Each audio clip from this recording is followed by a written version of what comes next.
जय श्री कृष्णा। कर्म योग का आदर्श। वेदांत धर्म का सबसे उदात्त तथ्य यह है कि हम एक ही लक्ष्य पर भिन्न भिन्न मार्गों से पहुंच सकते हैं। मैंने इन मार्गों को साधारण रूप से 4 वर्गों में विभाजित किया है और वे हैं कर्म मार्ग, भक्ति मार्ग, योग मार्ग और ज्ञान मार्ग। परंतु साथ ही तुम्हें यह भी स्मरण रखना चाहिए कि ये विभाग अत्यंत तीक्ष्ण और एक दूसरे से नितांत पृथक नहीं है। प्रत्येक का तिरोभाव दूसरे में हो जाता है, किंतु प्रकार के प्राधान्य के अनुसार ही ये विभाग किए गए हैं। ऐसी बात नहीं कि तुम्हें कोई ऐसा व्यक्ति मिल सकता है जिसमें कर्म करने के अतिरिक्त दूसरी कोई क्षमता न हो, अथवा जो अनन्य भक्त होने के अतिरिक्त और कुछ न हो, अथवा जिनके पास मात्र ज्ञान के सिवा और कुछ न हो। ये विभाग केवल मनुष्य की प्रधान प्रवृत्ति अथवा गुण प्राधान्य के अनुसार किए गए हैं। हमने देखा है कि अंत में ये सब मार्ग एक ही लक्ष्य में जाकर एक हो जाते हैं। सारे धर्म तथा कर्म और उपासना की सारी साधन प्रणालियां हमें उसी एक लक्ष्य की ओर ले जाती हैं। वह चरम लक्ष्य क्या है, यह बताने का यत्न मैं पहले ही कर चुका हूं। जहां तक मैं समझता हूं वह है मुक्ति।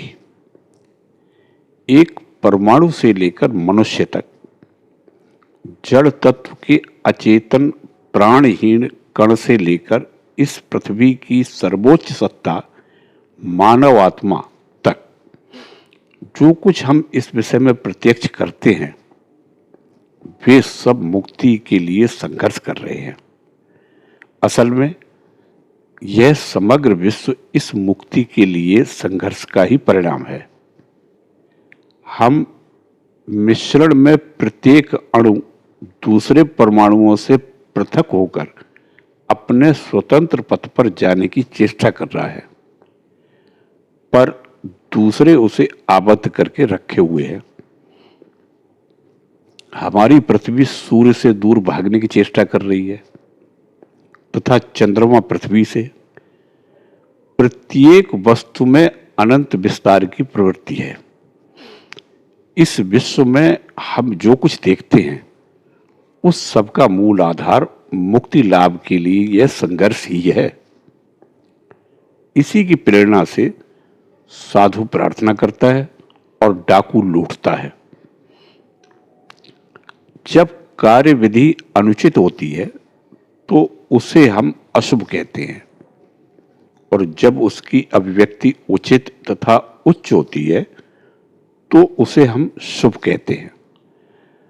परंतु दोनों दशाओं में प्रेरणा एक ही होती है, और वह है मुक्ति के लिए संघर्ष। साधु अपनी बद्ध दशा को सोचकर कातर हो उठता है। वह उससे छुटकारा पाने की इच्छा करता है और इसलिए ईश्वर उपासना करता है। चोर यह सोचकर कातर हो जाता है कि उसके पास अमुक वस्तुएं नहीं है। वह उस अभाव से छुटकारा पाने की, उससे मुक्त होने की कामना करता है और इसीलिए चोरी करता है। चेतन अथवा अचेतन समस्त प्रकृति का लक्ष्य यह मुक्ति ही है, और जाने या अनजाने सारा जगत उसी लक्ष्य की ओर पहुंचने का यत्न कर रहा है। किंतु जिस मुक्ति की खोज एक साधु करता है वह उस मुक्ति से बहुत भिन्न होती है जिसकी खोज डाकू करता है। साधु जिस मुक्ति को चाहता है उससे अनंत अनिर्वचनीय आनंद का अधिकारी हो जाता है। परंतु डाकू की इष्ट मुक्ति उसकी आत्मा के लिए दूसरे पासों की सृष्टि कर देती है।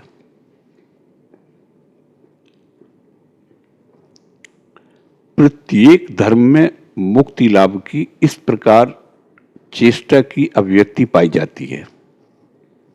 यही सारी नैतिकता की, सारी निस्वार्थपरता की नींव है।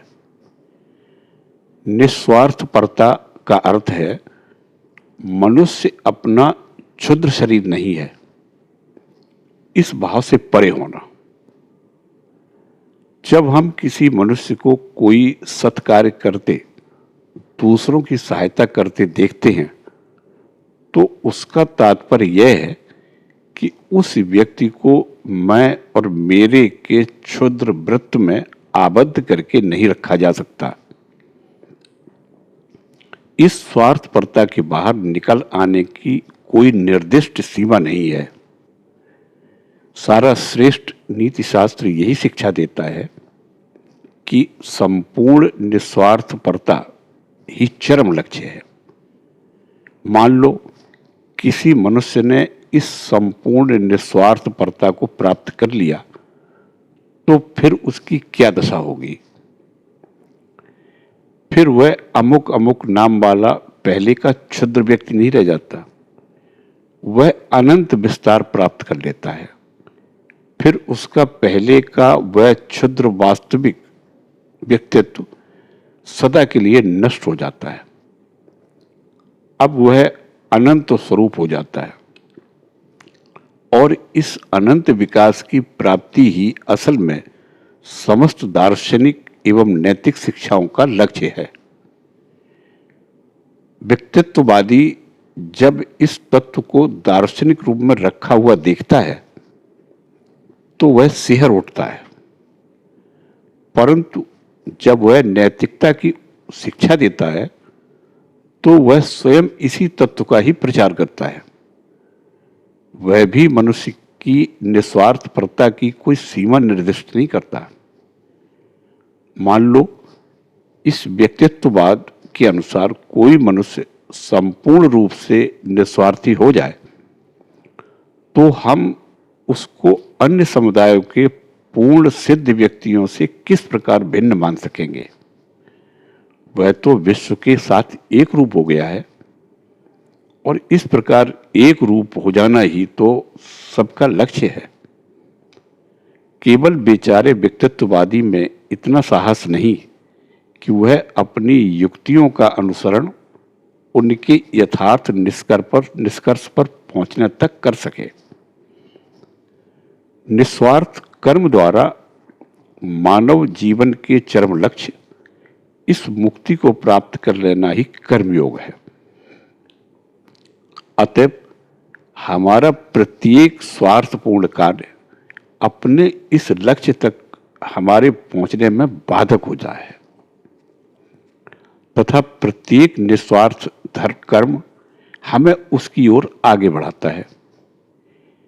इसीलिए नैतिकता की यही एकमात्र परिभाषा हो सकती है कि जो स्वार्थ पर है वह अनैतिक है और जो निस्वार्थ पर है वह नैतिक है।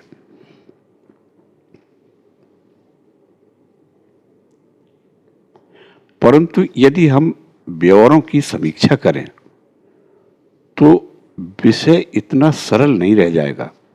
जैसा मैं पहले ही कह चुका हूं, परिवेश ब्यौरों में विविधता ला देता है। एक परिस्थिति में जो कार्य निस्वार्थ होता है वही किसी दूसरी परिस्थिति में बिल्कुल स्वार्थ पर हो जाता है। अतः कर्तव्य की हम केवल एक साधारण परिभाषा ही दे सकते हैं, परंतु ब्यौरों को देश काल परिस्थिति में निर्धारित होने के लिए छोड़ दे सकते हैं। एक देश में एक प्रकार का आचरण नैतिक माना जाता है, परंतु वही किसी दूसरे देश में अनैतिक माना जाएगा, क्योंकि परिस्थितियां भिन्न होती हैं। समस्त प्रकृति का अंतिम ध्येय मुक्ति है और यह मुक्ति केवल पूर्ण निस्वार्थता द्वारा ही प्राप्त की जा सकती है। प्रत्येक स्वार्थ शून्य कार्य, वचन और विचार हमें इसी ध्येय की ओर ले जाता है और इसीलिए हम उसे नैतिक कहते हैं। यह परिभाषा प्रत्येक धर्म एवं प्रत्येक नीति शास्त्र में मान्य है। कुछ दर्शनों में नैतिकता को एक परम पुरुष ईश्वर से प्रसूत मानते हैं। यदि तुम पूछो कि हमें अमुक कार्य क्यों करना चाहिए, अमुक क्यों नहीं, तो वह उत्तर देगा कि ईश्वर का ऐसा ही आदेश है। इस नैतिक विधान का मूल चाहे जो हो, पर उसका भी सार यही है कि स्व की चिंता न करो, स्व का त्याग करो। परंतु फिर भी नैतिकता की इस उच्च धारणा के बावजूद अनेक व्यक्ति अपने इस क्षुद्र व्यक्तित्व के त्याग की कल्पना से सिहर उठते हैं।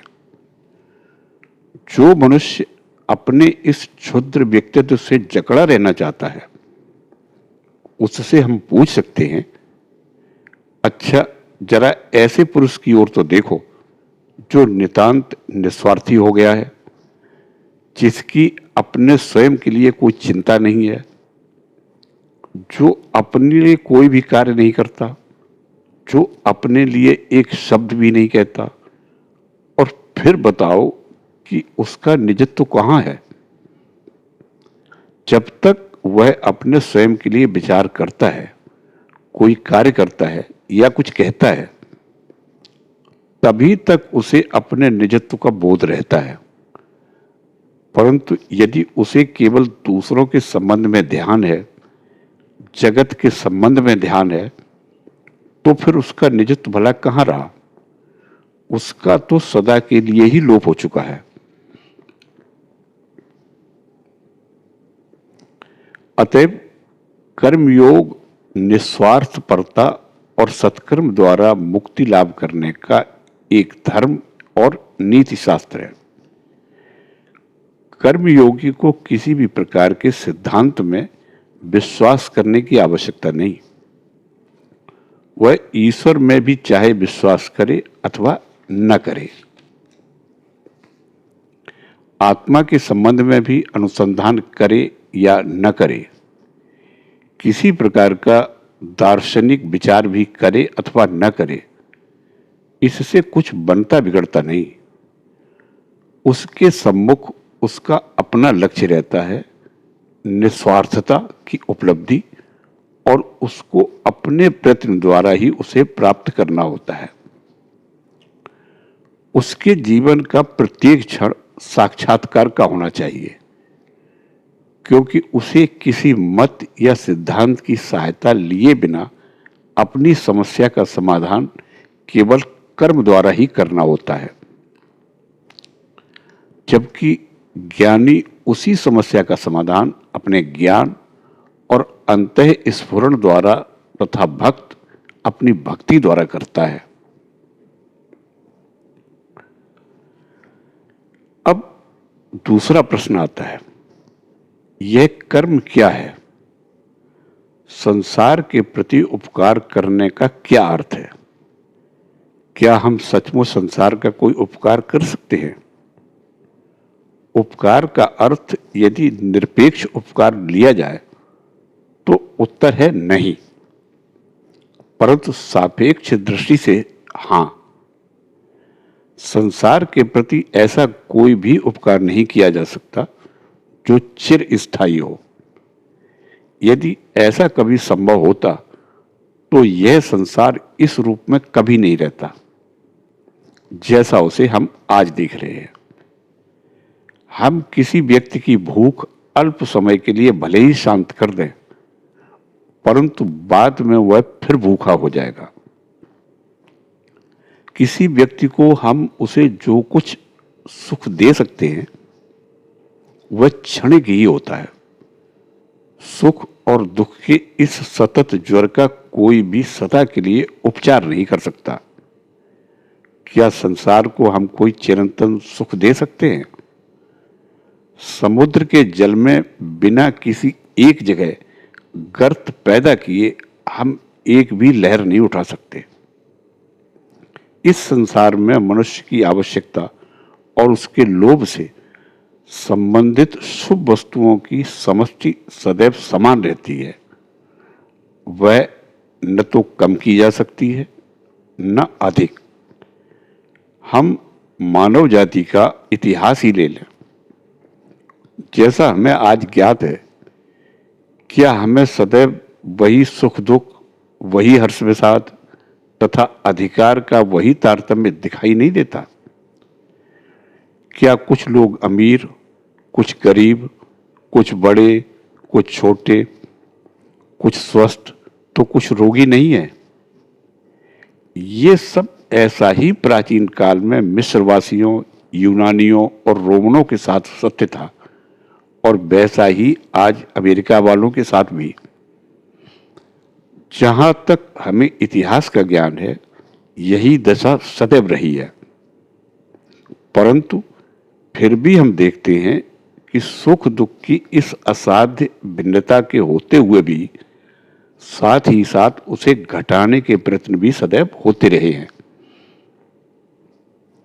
इतिहास के प्रत्येक युग में ऐसे हजारों स्त्री पुरुष हुए हैं जिन्होंने दूसरों का जीवन पथ सुगम बनाने के लिए अविरत परिश्रम किया, किंतु इसमें वे कहां तक सफल हो सके? हम तो केवल एक गेंद को एक जगह से दूसरी जगह फेंकने का खेल खेल सकते हैं। हम यदि शरीर के दुख को निकाल फेंकते हैं तो वह मन में आ बैठता है। यह दांते के उस नरक चित्र जैसा है जिसमें कंजूसों को सोने का एक बड़ा गोला दिया गया है और उनसे उस गोले को पहाड़ के ऊपर धकेलने और चढ़ाने के लिए कहा गया है। परंतु प्रत्येक बार ज्यों ही वे उसे थोड़ा ऊपर धकेल पाते हैं, वह लुढ़क कर नीचे आ जाता है। इसी प्रकार यह संसार चक्र घूम रहा है। सतयुग के संबंध में हमारी बातें स्कूल के बच्चों के लिए किस्से कहानी के समान सुंदर है। उससे अधिक वे और कुछ नहीं। जो जातियां सतयुग का लुभावना स्वप्न देखा करती हैं, वे अपने मन में यह भावना रखती हैं कि सतयुग के आने पर मनुष्य की अन्य जातियों की अपेक्षा शायद उन्हें अथवा उसका सबसे अधिक लाभ मिले। सतयुग के संबंध में यह क्या आश्चर्यजनक निस्वार्थ भाव है। हम इस संसार में सुख को नहीं बढ़ा सकते और न दुख को ही। इस संसार में शुभ और अशुभ शक्तियों की समष्टि सदैव समान रहेगी। हम उसे सिर्फ यहां से वहां और वहां से यहां ढकेलते रहते हैं, परंतु यह निश्चित है कि वह सर्वत्र समान रहेगी, क्योंकि वैसा रहना ही उसका स्वभाव है। ज्वार भाटा या उतार चढ़ाव तो संसार की प्रकृति ही है। इसके विपरीत सोचना तो वैसा ही युक्ति संगत होगा जैसा यह कहना कि मृत्यु बिना जीवन संभव है। ऐसा कहना निरी मूर्खता है, क्योंकि जीवन कहने से ही मृत्यु का बोध होता है और सुख कहने से दुख का। दीपक सतत जलकर समाप्त होता जा रहा है और यही उसका जीवन है। यदि तुम्हें जीवन की अभिलाषा हो तो उसके लिए तुम्हें प्रतिक्षण मरना होगा। जीवन और मृत्यु एक ही चीज की विभिन्न अभिव्यक्तियां हैं, केवल अलग अलग दृष्टिकोणों से भिन्न भिन्न दिखाई मात्र देती हैं। वे एक ही तरंग के उत्थान और पतन है और दोनों को मिलाने से ही एक संपूर्ण वस्तु बनती है। एक व्यक्ति पतन को देखता है और निराशावादी बन जाता है, दूसरा उत्थान देखता है और आशावादी बन जाता है। बालक पाठशाला जाता है, माता पिता उसकी पूरी देखभाल करते हैं, तब उसे हर वस्तु सुखप्रद मालूम होती है। उसकी आवश्यकताएं बिल्कुल साधारण हुआ करती हैं। वह बड़ा आशावादी बन जाता है। पर एक वृद्ध को देखो, जिसे संसार के अनेक अनुभव हो चुके हैं, वह अपेक्षाकृत शांत हो जाता है और उसकी गर्मी काफी ठंडी पड़ जाती है। इसी प्रकार वे प्राचीन जातियां, जिन्हें चारों ओर क्षय के चिन्ह ही दृष्टिगोचर होते हैं, स्वभावतः नूतन जीवी जातियों की अपेक्षा कम आशावादी होती हैं। भारत में एक कहावत है, 1000 वर्ष तक शहर और फिर 1000 वर्ष तक जंगल। शहर का जंगल में तथा जंगल का शहर में इस प्रकार परिवर्तन सदैव ही होता रहता है और लोग इसको जिस वस्तु से देखते हैं उसी के अनुसार वे आशावादी और निराशावादी बन जाते हैं। इसके बाद हम समता के संबंध में विचार करेंगे। उपर्युक्त सतयुग संबंधी धारणाएं कार्य की महती प्रेरणाएं रही हैं। बहुत से धर्म इसका अपने धर्म के एक अंग के रूप में प्रचार किया करते हैं। उनकी धारणा है कि परमेश्वर इस जगत का शासन करने के लिए स्वयं आ रहे हैं और उनके आने पर किसी प्रकार का अवस्थाभेद नहीं रह जाएगा। जो लोग इस बात का प्रचार करते हैं वे केवल मात्र धर्मांध हैं, किंतु धर्मांध मानवता के सर्वाधिक ईमानदार व्यक्ति होते हैं। ईसाई धर्म का प्रचार इसी मोहक धर्मांधता के आधार पर हुआ था और यही कारण है कि यूनानी अपने रोमन गुलाम इसकी ओर इतने आकृष्ट हुए थे। उनका यह दृढ़ विश्वास हो गया था कि इस सतयुगी धर्म में गुलामी बिल्कुल नहीं रह जाएगी, अन्न वस्त्र की भी बिल्कुल कमी नहीं रहेगी और इसीलिए वे हजारों की तादाद में ईसाई होने लगे। जिन ईसाइयों ने इस भाव का प्रथम प्रचार किया वे वास्तव में अज्ञानी धर्मांध व्यक्ति थे, परंतु उनका विश्वास निष्कपट था। आजकल के जमाने में इसी सतयुगी भावना ने समता, स्वाधीनता, बंधुता वाली समता का रूप धारण कर दिया है, पर यह भी एक धर्मांधता है। यथार्थ समता न तो कभी संसार में हुई और न कभी होने की आशा है। यहां हम सब समान हो ही कैसे सकते हैं? इस प्रकार की असंभव समता का फल तो मृत्यु ही होगा। यह जगत जैसा है वैसा क्यों है? नष्ट संतुलन के कारण। साम्य का अभाव, केवल वैषम्य भाव। आद्यावस्था में, जिसे प्रलय कहा जाता है, पूर्ण संतुलन हो सकता है। तब फिर इन सब निर्माणशील विभिन्न शक्तियों का उद्भव किस प्रकार होता है? विरोध, प्रतियोगिता एवं प्रतिद्वंद्विता द्वारा ही। मान लो संसार के सब भौतिक परमाणु संपूर्ण साम्यावस्था में स्थित हो जाएं, तो फिर क्या सृष्टि की प्रक्रिया हो सकेगी? विज्ञान हमें सिखाता है कि यह असंभव है। स्थिर जल को हिला दो, तुम देखोगे कि प्रत्येक जल बिंदु फिर से स्थिर होने की चेष्टा करता है, एक दूसरे की ओर इसी हेतु दौड़ता है। इसी प्रकार इस जगत प्रपंच में समस्त शक्तियां एवं समस्त पदार्थ अपने नष्ट पूर्ण साम्य भाव को पुनः प्राप्त करने के लिए चेष्टा कर रहे हैं। पुनः वैषम्यावस्था आती है और उससे पुनः इस सृष्टि रूप विचरण की उत्पत्ति हो जाती है। विषमता सृष्टि की नींव है, परंतु साथ ही वे शक्तियां भी जो साम्य भाव स्थापित करने की चेष्टा करती हैं सृष्टि के लिए उतनी ही आवश्यक हैं जितनी कि वे, जो उस साम्य भाव को नष्ट करने का प्रयत्न करती हैं।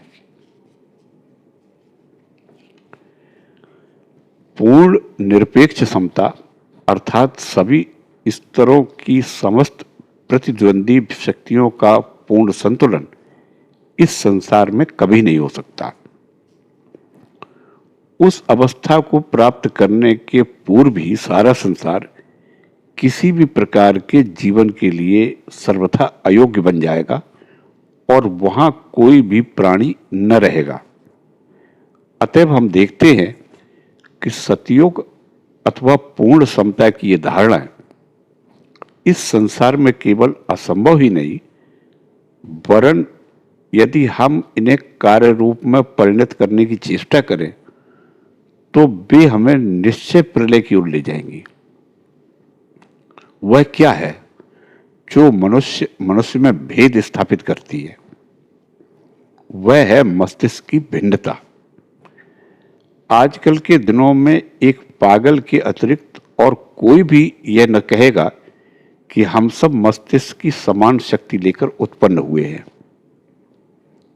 हम सब संसार में विभिन्न शक्तियां लेकर आते हैं।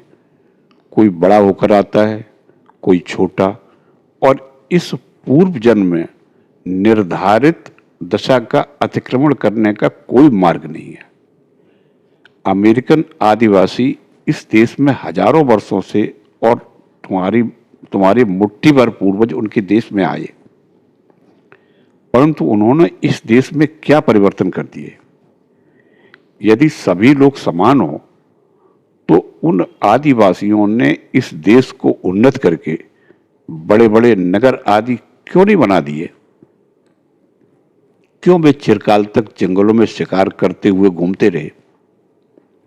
तुम्हारे पूर्वजों के साथ इस देश में दूसरे ही प्रकार की दिमागी शक्ति, एक दूसरे ही प्रकार का संस्कार, समष्टि आ गई और उन्होंने अपना काम किया, अपने को व्यक्त किया। निरपेक्ष विभेद राहित्य का अर्थ है मृत्यु। जब तक यह संसार है तब तक विभेद भी रहेगा, और यह सतयुग अथवा पूर्ण क्षमता तभी आएगी जब कल्प का अंत हो जाएगा। उसके पहले समता नहीं आ सकती। परंतु फिर भी सतयुग को लाने की कल्पना एक प्रबल प्रेरक शक्ति है। जिस प्रकार सृष्टि के लिए विषमता उपयोगी है, उसी प्रकार उसे घटाने की चेष्टा भी नितांत आवश्यक है। यदि मुक्ति एवं ईश्वर के पास लौट जाने की चेष्टा न हो तो भी सृष्टि नहीं रह सकती। कर्म करने के पीछे मनुष्य का जो हेतु रहता है वह इन दो शक्तियों के अंतर से ही निश्चित होता है। कर्म के प्रति ये प्रेरणाएं सदा विद्यमान रहेंगी, कुछ बंधन की ओर ले जाएंगी और कुछ मुक्ति की ओर। संसार का यह चक्र के भीतर चक्र एक भीषण यंत्र की रचना है। इसके भीतर हाथ पड़ा नहीं कि हम फंसे नहीं और हम गए। हम यही सोचते हैं कि अमुक कर्तव्य पूरा होते ही हमें छुट्टी मिल जाएगी, हम चैन की सांस लेंगे, पर उस कर्तव्य का मुश्किल से एक अंश भी समाप्त नहीं हो पाता है कि दूसरा कर्तव्य सिर पर आकर खड़ा हो जाता है। संसार का यह प्रचंड शक्तिशाली जटिल यंत्र हम सभी को अपनी ओर खींचे ले जा रहा है। इससे बाहर निकलने के केवल दो ही उपाय हैं। एक तो यह कि उस यंत्र से सारा नाता ही तोड़ दिया जाए, वह यंत्र चलता रहे, हम एक ओर खड़े होकर और अपनी समस्त वासनाओं का त्याग करते हैं। अतएव यह कह देना तो बड़ा सरल है, परंतु उसे अमल में लाना असंभव सा है। मैं नहीं कह सकता कि 2 करोड़ आदमियों में से एक भी ऐसा कर सकेगा। दूसरा उपाय है हम इस संसार क्षेत्र में कूद पड़ें और कर्म का रहस्य जान लें। इसी को कर्मयोग कहते हैं। इस संसार यंत्र से दूर न भागो, वरन इसके भीतर ही खड़े होकर कर्म का रहस्य सीख लो। भीतर रहकर कौशल से कर्म करके बाहर निकल आना संभव है। स्वयं इस यंत्र के माध्यम से ही बाहर निकल आने का मार्ग है। अब हमने जान लिया कि कर्म क्या है। यह प्रकृति की नींव का एक अंश है और सदैव ही चलता रहता है। जो ईश्वर में विश्वास करते हैं वे इसे अपेक्षाकृत अधिक अच्छी तरह समझ सकेंगे, क्योंकि वे जानते हैं कि ईश्वर कोई ऐसा असमर्थ पुरुष नहीं है जिसे हमारी सहायता की आवश्यकता है। यद्यपि यह जगत अनंत काल तक चलता रहेगा, फिर भी हमारा ध्येय मुक्ति ही है। स्वार्थपरता ही हमारा लक्ष्य है और कर्मयोग के मतानुसार उस ध्येय की प्राप्ति कर्म द्वारा ही करनी होगी। संसार को पूर्ण रूप से सुखी बनाने की जो भावनाएं हैं वे धर्मांध व्यक्तियों के लिए प्रेरणा शक्ति के रूप में भले ही अच्छा हों, पर हमें यह भी जान लेना चाहिए कि धर्मांधता से जितना लाभ होता है उतनी ही हानि भी होती है। कर्मयोगी प्रश्न करते हैं कि कर्म करने के लिए मुक्ति के प्रति जन्म सिद्ध अनुराग को छोड़कर तुम्हारा अन्य कोई उद्देश्य क्यों हो? इस प्रकार के सांसारिक उद्देश्यों के अतीत हो जाओ। तुम्हें केवल कर्म करने का अधिकार है। कर्म फल में तुम्हारा कोई अधिकार नहीं। कर्मण्येवाधिकारस्ते मा फलेषु कदाचन। कर्मयोगी कहते हैं कि मनुष्य अध्यवसाय द्वारा ही इस सत्य को जान सकता है और इसे कार्य रूप में परिणत कर सकता है। जब परोपकार करने की इच्छा उसके रोम रोम में भिर जाएगी तो फिर उसे किसी बाहरी उद्देश्य की कोई आवश्यकता नहीं रह जाती। हम भलाई क्यों करें? इसलिए कि भलाई करना अच्छा है। कर्मयोगी का कथन है कि जो स्वर्ग प्राप्त करने की इच्छा से भी सत्कर्म करता है वह भी अपने को बंधन में डाल लेता है।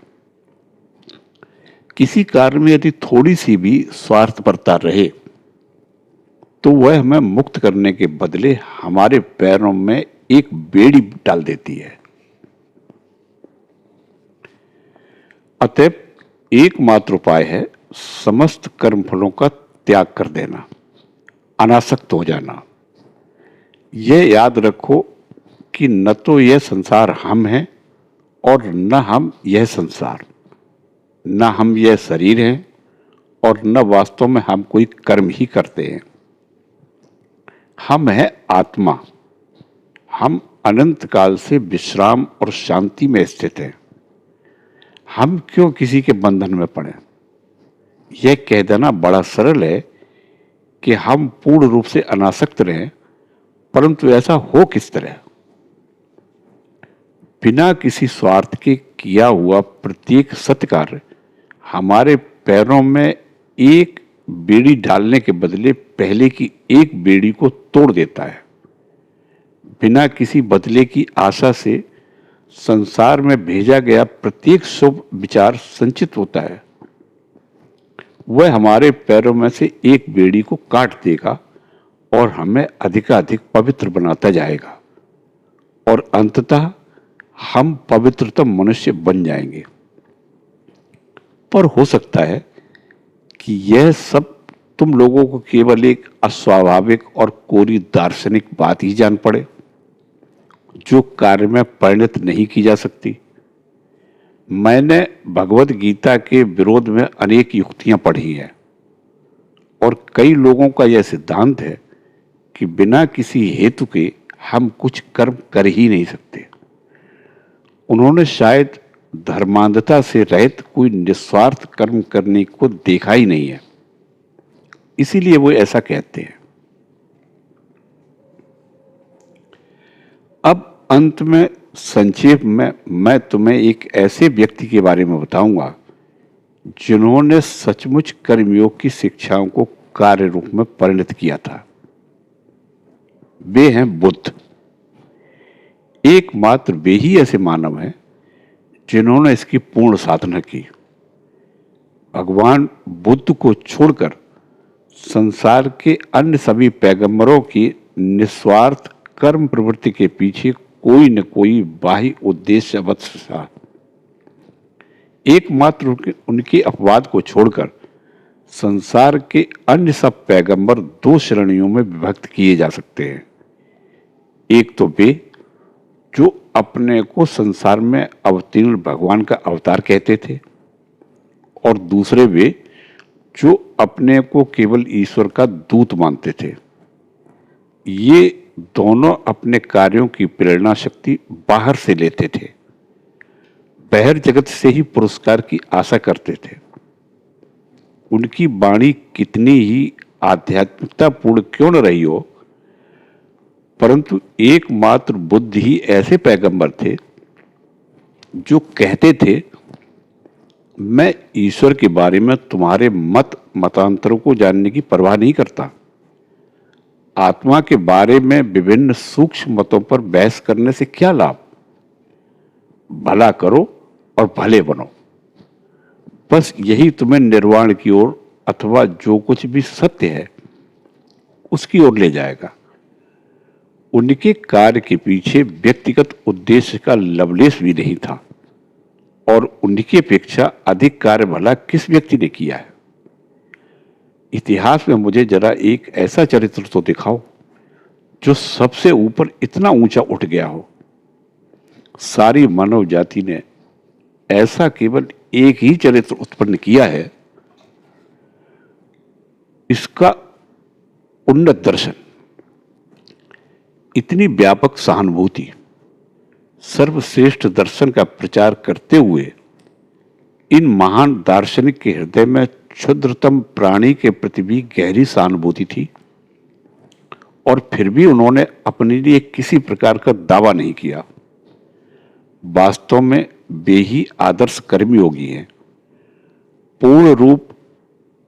पूर्ण रूपेण हेतु शून्य होकर उन्हीं ने कर्म किया है, और मानव जाति का इतिहास यह दिखाता है कि सारे संसार में उनके समान श्रेष्ठ महात्मा और कोई पैदा नहीं हुआ। उनके साथ अन्य किसी की तुलना नहीं हो सकती। हृदय तथा मस्तिष्क के पूर्ण सामंजस्य भाव के वे सर्वश्रेष्ठ उदाहरण है। मानव शक्ति का जितना विकास उनमें हुआ उतना और किसी में नहीं हुआ। संसार में वे सर्वप्रथम श्रेष्ठ सुधारक हैं। उन्होंने सर्वप्रथम साहसपूर्ण कहा था, चूंकि कुछ प्राचीन हस्तलिखित पोथियां प्रमाण के लिए प्रस्तुत की जाती हैं, केवल इसीलिए उन पर विश्वास मत करो। उस बात को इसलिए भी न मान लो कि उन पर तुम्हारा जातीय विश्वास है, अथवा बचपन से ही तुम्हें उन पर विश्वास कराया गया है।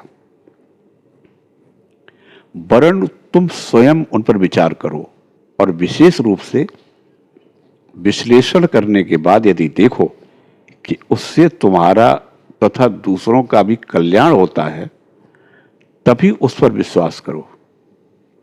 उसी के अनुसार अपना जीवन बिताओ तथा दूसरों को भी उसी के अनुसार चलने में सहायता पहुंचाओ।